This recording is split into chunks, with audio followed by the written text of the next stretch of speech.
let's unbox the new ZULUS 4K. In the box, you're gonna find your quick start guide, your manual, and your lens cloth. Your 4K ZULUS, your two 30mm rings with the torque specifications indicated on the rings, your eye cup, your sunshade, and your USB-C to USB-A cable.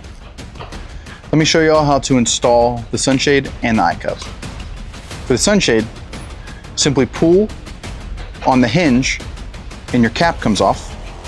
Then take the threaded end of your sunshade and thread it onto your device. Then you take your cap and snap it on. For your eye cup, simply thread it into your eyepiece. And that's the unboxing of the new ZULUS 4K.